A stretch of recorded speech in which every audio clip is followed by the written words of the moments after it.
जैसे आज के क्लास में सीखने वाले हैं किसके बारे में, परचेज के बारे में। तो मैंने परचेज के बारे में आपको बताया है कि गुड्स को पुनः बिक्री के लिए खरीदने की क्रिया परचेज कहलाता है। मीन्स अगर एक व्यापारी है, अगर एक व्यापारी है और वह व्यापार किया है, अगर सोच रहा है किसी गुड्स को खरीदे, तो खरीदने का मेन उद्देश्य क्या रहता है, उसको बेचना। और बेचता किससे है, तो बेचता है कस्टमर से। यही बोला गया है कि गुड्स को पुनः बिक्री के लिए खरीदने की क्रिया परचेज कहलाता है। और एक शब्द में और बताया जा रहा है कि व्यापारी द्वारा खरीदे जाने वाला माल क्रय या परचेज कहलाता है। अब रहा सवाल कि सर परचेज कितने तरीकों से हम लोग करते हैं, परचेज करने के तरीके क्या हैं। तो मैंने आपको ही बताया है, पहला है कैश बेसिस, और दूसरा जो है वह है हमारा क्रेडिट बेसिस। दूसरा जो हमारा है वह है क्रेडिट बेसिस। हाँ, क्रेडिट बेसिस को ही उधार बोलते हैं। तो आप लोग ध्यान देना, जब हम लोग क्या करते हैं, नगद माल खरीदते हैं, तो वहां पे हम लोग अकाउंटिंग जब करते हैं तो वहां पे हमेशा परचेज का जिक्र करते हैं और दूसरा कैश का जिक्र करते हैं।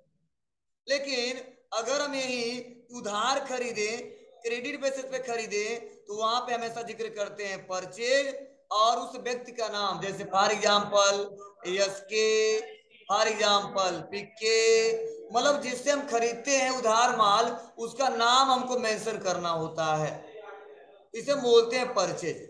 अब ध्यान दीजिएगा, परचेज करने के बाद अगर जिससे हम लोग परचेज करते हैं, अगर पूछा जाए उसे क्या बोलते हैं, तो जिससे हम लोग परचेज करते हैं उसे बोलते हैं सप्लायर।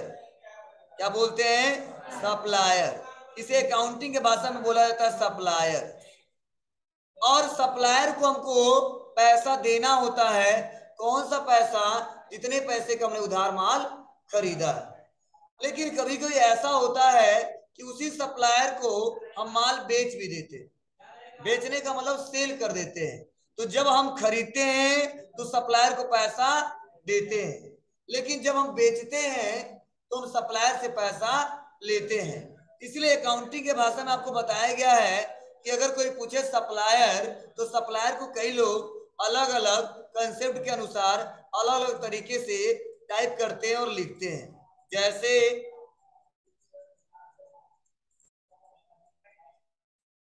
अगर मान लीजिए हमारा सप्लायर एसके ट्रेडर्स है, एसके ट्रेडर्स है, एसके ट्रेडर्स है, और जो एसके ट्रेडर्स है इसको अकाउंटिंग के भाषा में बोला जाता है, अगर हमारा सप्लायर है इसको अकाउंटिंग के भाषा में बोला जाता है कि यह हमारा क्रेडिटर है। क्या है, क्रेडिटर है। और इसे क्रेडिटर के नाम से जानते हैं हम लोग। क्रेडिटर होता है क्योंकि यह एक प्रकार का ऐसा पर्सन है जिसको हमको पैसा देना है।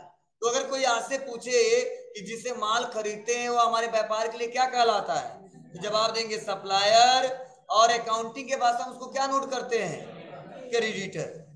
अब क्रेडिटर को क्या होता है, हमको पैसा देना होता है। क्रेडिटर को हमको पैसा देना होता है। तो हमने अभी तक सीखा क्या, कि परचेज किसे कहते हैं, परचेज हम कितने तरीकों से करते हैं, जिसे परचेज करते हैं उसे क्या कहते हैं, और परचेज को अगर हम करते हैं जो सप्लायर है उसको अकाउंटिंग के भाषा में क्या कहते हैं। तो अगर कोई पूछे परचेज तो क्या जवाब देंगे हम लोग, गुड्स को पुनः बिक्री करने के लिए खरीदा गया गुड्स क्या कहलाता है, परचेज कहलाता है। और परचेज हम दो बेसिस पे करते हैं, पहला कैश, दूसरा क्रेडिट। जब कैश परचेज करते हैं तो परचेज के साथ कैश नोट किया जाता है। अगर उधार परचेज करते हैं तो परचेज के साथ उस व्यक्ति का नाम नोट किया जाता है जिस व्यक्ति से हमने खरीदा है। अगर आपसे कोई पूछे कि जिससे परचेज कर रहे हैं उसको किस नाम से जानते हैं, तो हम बोलते हैं सप्लायर। अगर कोई पूछे अकाउंटिंग के भाषा में उसको क्या कहते हैं, तो उसी सप्लायर को करते हैं क्रेडिटर। और क्रेडिटर मतलब उतना पैसा हमको देना है जितना पैसे उसके नाम के आगे क्रेडिट में बैलेंस दिखाया जाए। तो यह हमारा है परचेज।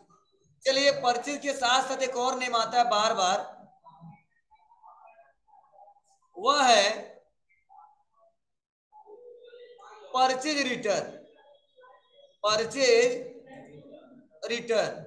अब सबसे पहले समझते हैं परचेज रिटर्न होता क्या। तो देखो परचेज रिटर्न के बारे में आपको बताया जा रहा है कि यदि किसी कारणवश हम परचेज किया गया गुड्स वापस कर दे तो गुड्स वापसी का यह प्रोसेस परचेज रिटर्न कहलाता है।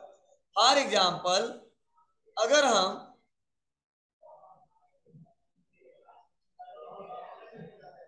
यह मेरा व्यापार है,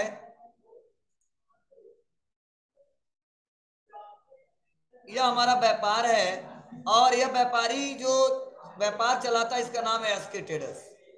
और एक प्रकार का यहाँ पे भी कोई व्यापारी है या कोई कस्टमर है या हमारा कोई सप्लायर है। चलिए हमने कर दिया यहाँ पे, इसको हमने अपना सप्लायर, इनका नाम है पीके ट्रेडर्स।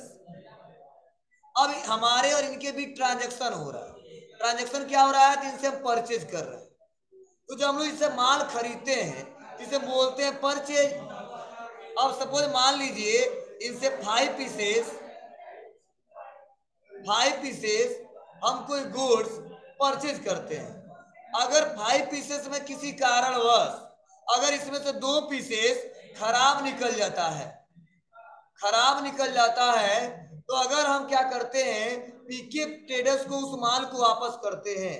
तो जो वापस करते हैं, जो वापस करने की प्रक्रिया होती है, इसी को हम बोलते हैं परचेज रिटर्न। परचेज रिटर्न यही आपको बताया जा रहा है। यदि किसी कारणवश हम परचेज किया गया गुड्स वापस कर दें तो गुड्स वापसी का यह प्रोसेस परचेज रिटर्न कहलाता है। क्या जी जी, जल गया तो आपकी जिम्मेदारी है। और आप गए कपड़ा खरीद लिए और लाके किसी को दे दिए, ठीक है, तो आप कहोगे जहां पे खरीदे थे आप कि हम कपड़ा किसी को दे दिए, कर कोई बात नहीं और खरीद लो। देखिए आप लेके गए, जल गया,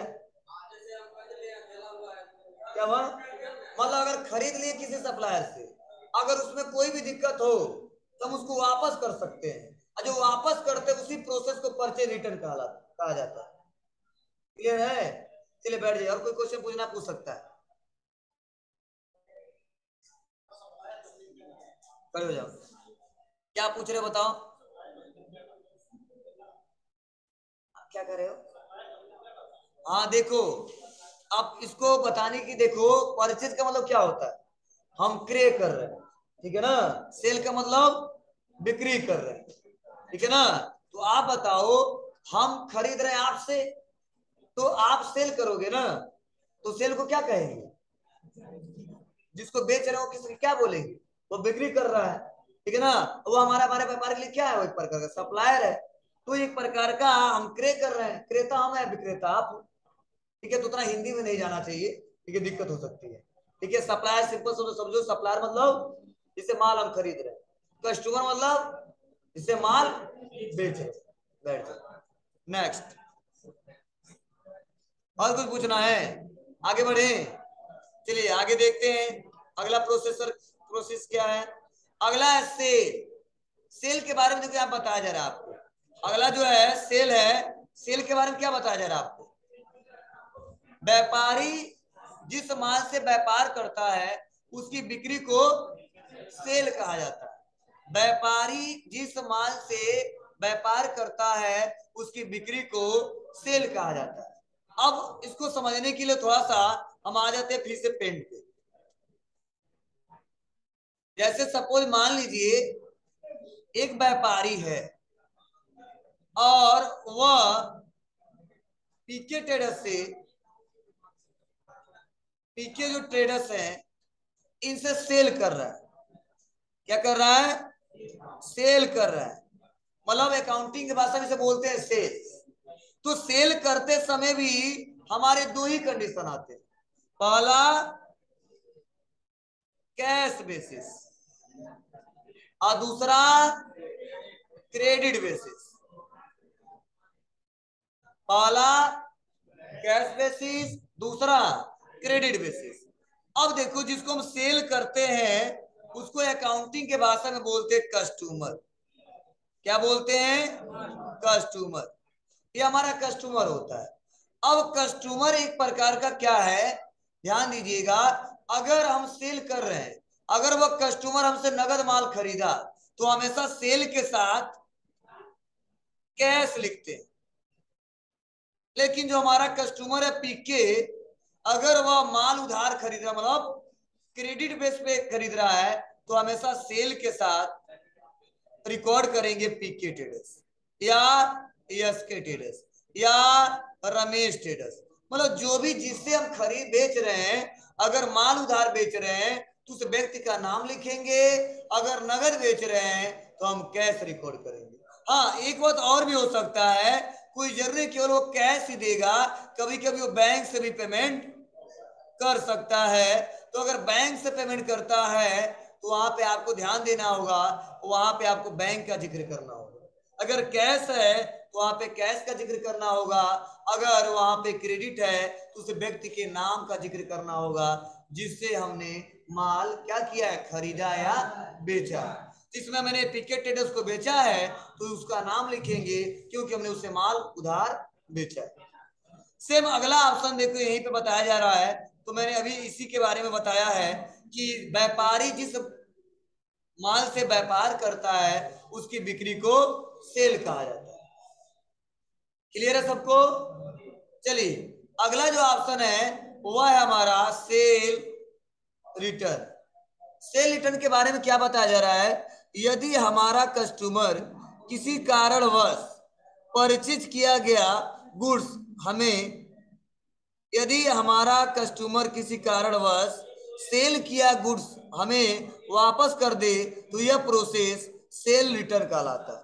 तो यहाँ पे आप लोग थोड़ा सुधार कर लीजिएगा, ठीक है। यहाँ पे रहेगा सेल, मतलब जो यदि हमारा जो कस्टमर है जो हमने सेल किया है और सेल किया गया गुड्स हमें वापस कर देता है, इस प्रोसेस को क्या कहते हैं, सेल रिटर्न कहते हैं।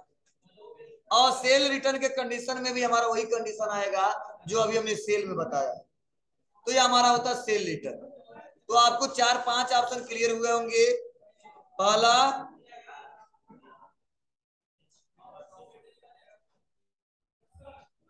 परचेज, दूसरा सेल, तीसरा परचेज रिटर्न, चौथा सेल रिटर्न। इसमें से किसी को कोई डाउट है पूछ सकता है, इसमें से किसी को कोई डाउट है पूछ सकता है। क्या हुआ? सेल रिटर्न, चलिए सेल रिटर्न मतलब समझो, ध्यान देना। जैसे मान लो मैं हूं एसके ट्रेडर्स, क्लियर है, बोलो, और आप प्रदुमन ट्रेडर्स, क्लियर है। अगर हम इसको एसके ट्रेडर्स क्या कर रहे हैं, इनको सेल कर रहे हैं, मीन्स बेच रहे हैं, इसे सेल्स बोलते हैं। अब चलिए मान लीजिए जो पीके पीटी, हाँ, प्रदुमन जो ट्रेडर्स है यह क्या कर रहे हैं, 5 पीसेस गुड्स परचेज कर रहे हैं। तो सेल तो हमने किया, परचेज किया प्रदुमन ट्रेडर्स।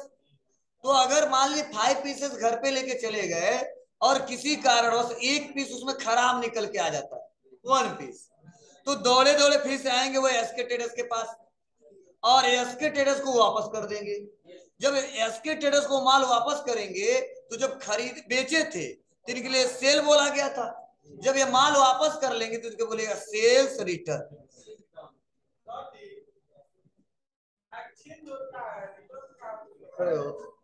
हम कह रहे थोड़ा लॉजिकल तरीके से क्वेश्चन लाइव चल रहा है। हाँ तो बोलो, अब एक्सचेंज रिप्लेस की बात, रिप्लेस हो गया, ठीक है ना।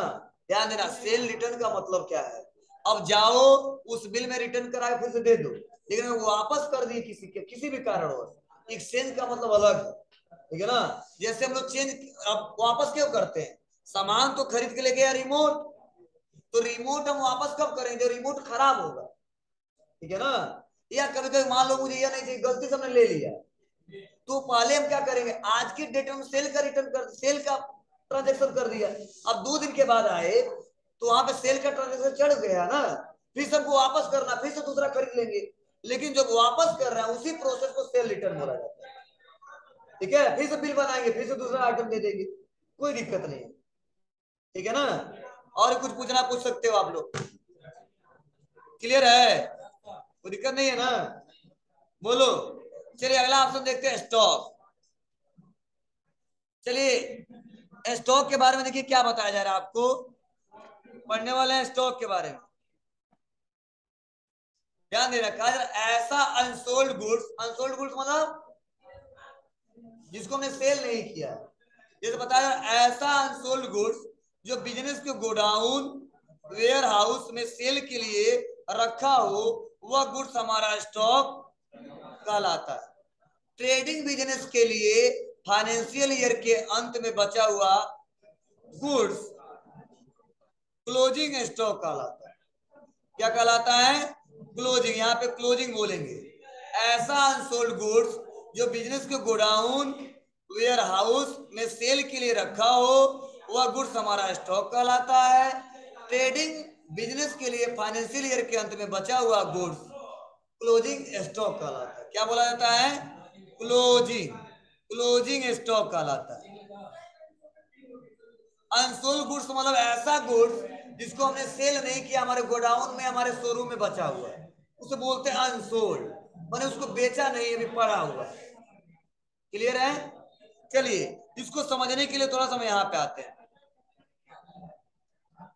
जैसे सबसे पहले हम जानते हैं स्टॉक के बारे में। स्टॉक, अगर स्टॉक को हमको समझना है, इसके लिए मैं आता हूं, सपोज मान लीजिए मेरा बिजनेस है कोई, और इस बिजनेस में मेरे पास लगभग 5 लाख रुपए का प्रेजेंट टाइम में माउस पड़ा हुआ है। क्या पड़ा हुआ है? माउस पड़ा हुआ है। तो अगर आपसे कोई पूछे कि माउस का स्टॉक आपके पास कितना पड़ा हुआ है, तो हम बोलेंगे 5 लाख रुपए का स्टॉक पड़ा हुआ है। लेकिन अगर मान लीजिए हमने 5 लाख रुपए का माउस का स्टॉक रखा था, ठीक है, उसमें से हमने 2 लाख रुपए का सेल कर दिया, मीन्स बेच दिया, तो अगर अब हमसे कोई पूछे कि प्रेजेंट टाइम में आपके पास कितने लाख रुपए का स्टॉक पड़ा हुआ है, तो हम जवाब देंगे कि 3 लाख रुपए का स्टॉक पड़ा हुआ है। मीन्स मतलब यह है कि अगर कोई बिजनेसमैन है और उसके गोडाउन में, उसके शोरूम में प्रेजेंट टाइम में जितना स्टॉक पड़ा हुआ है, जिसको हमने अभी बेचा नहीं है, वही स्टॉक, वही गुड्स हमारा क्या कहलाता है? स्टॉक कहलाता है। लेकिन एक सवाल और इसे मैं बता रहा हूं, ऐसे देखिए, ध्यान दीजिएगा सभी लोग। जैसे सपोज होता क्या है, एक बिजनेसमैन सपोज मान लो 5 लाख रुपए का स्टॉक परचेज किया, तो प्रेजेंट टाइम में जितना स्टॉक परचेज किया, सपोज ये परचेज किया था 1 अप्रैल को 2022, और या अकाउंटिंग करते गए और लास्ट में हमने चेक किया 31 मार्च 2023 को। तो जो सबसे फर्स्ट स्टार्टिंग में उन्होंने खरीदा, जो फर्स्ट में स्टार्टिंग में उन्होंने जो खरीदा है, वह उनके लिए बोला जाता है स्टॉक, बोला तो जाता है, लेकिन स्टॉक के साथ साथ इस स्टॉक को हम बोलते हैं ओपनिंग स्टॉक। क्या बोलते हैं? Opening stock. मतलब 5 लाख रुपए का हमारा ओपनिंग स्टॉक था, और हम बेचते गए, जो लास्ट में हमने देखा तो अभी 1 लाख रुपए का माल बचा है, तो इसको अकाउंटिंग के भाषा में बोला जाता है कि यह है क्लोजिंग स्टॉक। तो अगर कोई पूछे कि ओपनिंग स्टॉक किसे कहते हैं, क्लोजिंग स्टॉक किसे कहते हैं, तो बोल देना कि जितना स्टॉक हमने, जितना गुड्स हमने स्टॉकिंग में क्या किया है, परचेज किया है, वह हमारा प्रेजेंट टाइम में जितना पड़ा हुआ है स्टार्टिंग में, उसे बोलते हैं हम ओपनिंग। और जो उस फाइनेंशियल के लास्ट में या उस महीने के जो लास्ट में जो बचा हुआ है उसे बोलते हैं क्लोजिंग।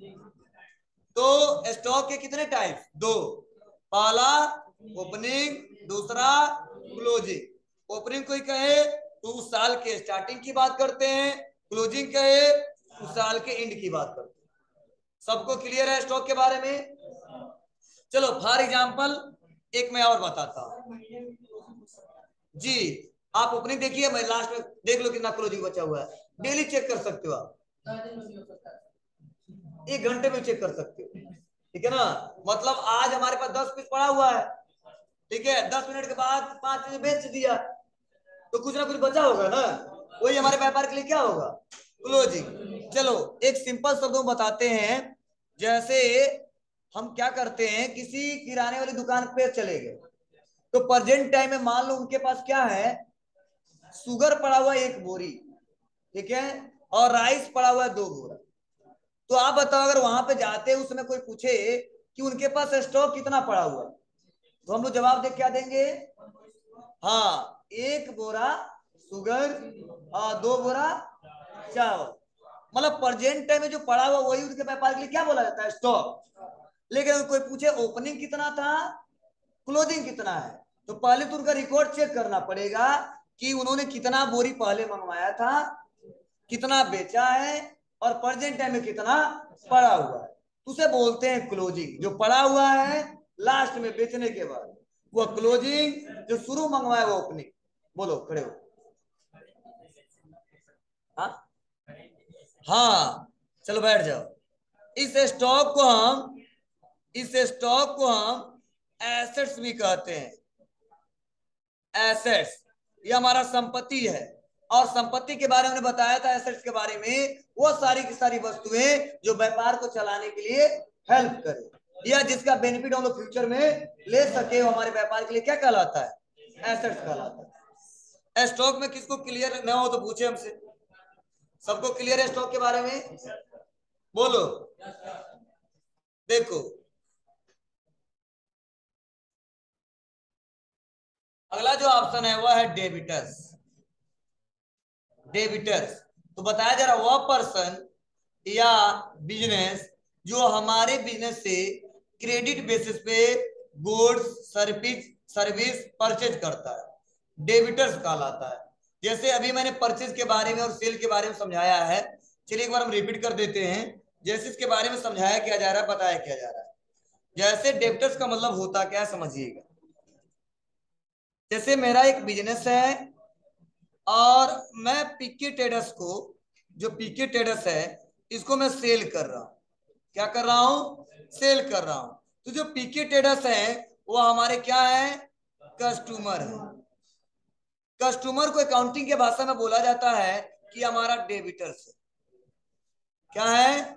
डेबिटर्स है। तो अगर हम इनसे नगद माल बेच दिए मीन्स कैश, तो इनका नाम रिकॉर्ड नहीं करते हैं। लेकिन यही हम उधार मीन्स क्रेडिट पे बेच दिए तो इनका रिकॉर्ड नाम करेंगे। तो होता क्या है, सपोज मान लीजिए इनसे बेचा था कितने का? 500 रुपए का। तो जो 500 रुपए का हमने क्या किया है, इनसे जो सेल किया है वो 500 रुपया पीके ट्रेडर्स को हमको देना होगा।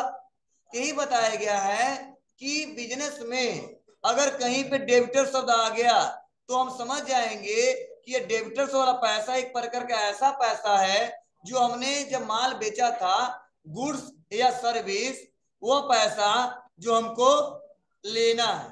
तो जिससे हम लोग माल बेचते हैं वो हमारे व्यापार के लिए कस्टमर, और उसी कस्टमर को बोलते हैं डेबिटर्स। तो जो डेबिटर्स वाला अमाउंट होता है वो हमारे व्यापार को लेना होता है, और जो क्रेडिटर्स वाला अमाउंट होता है वो हमारे व्यापार को देना होता है। मीन्स एक शब्द में अगर कोई पूछे तो आप बता सकते हो जिस पर्सन को हम कोई गुड्स या सर्विस सेल करते हैं वो हमारा कस्टमर कहलाता है, और कस्टमर को अकाउंटिंग के भाषा में डेबिटर्स के नाम से जाना जाता है। यही आपको यहाँ पे समझाया जा रहा है कि वह पर्सन या बिजनेस जो हमारे बिजनेस से क्रेडिट बेसिस पे मीन्स उधार माल खरीद रहा है वह हमारे लिए डेबिटर्स कहलाता है। वो हमारे लिए डेबिटर्स कहलाता है। सेम अगला जो ऑप्शन है वो बताया जा रहा है क्रेडिटर्स। तो क्रेडिटर्स के बारे में अभी समझाया आपको कि वह पर्सन या बिजनेसमैन जिससे हम गुड्स सर्विस परचेज करते हैं क्रेडिटर कहलाता है।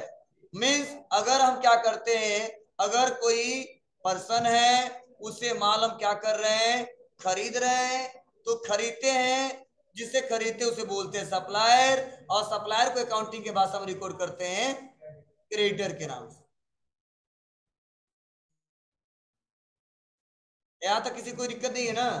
कुछ पूछना पूछ सकते हो, डेबिटर्स में, क्रेडिटर्स में, स्टॉक में, कोई पूछना पूछ सकते हैं आप। क्रेडिटर्स को सप्लायर बोला जाता है और डेबिटर्स को कस्टमर बोला जाता है। जैसे सपोज मान लीजिए मेरा व्यापार है, ठीक है, मैं आपको कोई गुड्स बेच रहा हूं, तो जब मैं बेचूंगा तो मेरे लिए क्या होगी, कस्टमर। जब आप कस्टमर हो तो अकाउंटिंग के भाषा में बोला तो उसको डेबिटर। क्लियर है? चलो आप एक बिजनेसमैन हो, मैं आपसे कोई गुड्स खरीद रहा हूं, तो जब मैं खरीद रहा हूं तो आप मेरे सप्लायर क्या हो, सप्लायर हो। तो अकाउंटिंग के भाषा में बोला तो सप्लायर को क्रेडिटर। तो जब हम खरीदते हैं तो पैसा हमको देना होता है, जब बेचते हैं तो पैसा हमको लेना होता है। यही आपको बताया जा रहा है। जब क्रेडिट बेसिस पे कोई माल बेचेंगे तो उसे बोलते हैं उस पर्सन को डेबिटर्स। जब क्रेडिट बेसिस पे कोई माल खरीदेंगे तो उसको बोलते हैं क्रेडिटर्स। किसको, जिससे हम खरीदते हैं या बेचते हैं। क्लियर है? इसमें से किसी को कोई डाउट है, क्वेश्चन पूछ सकता है।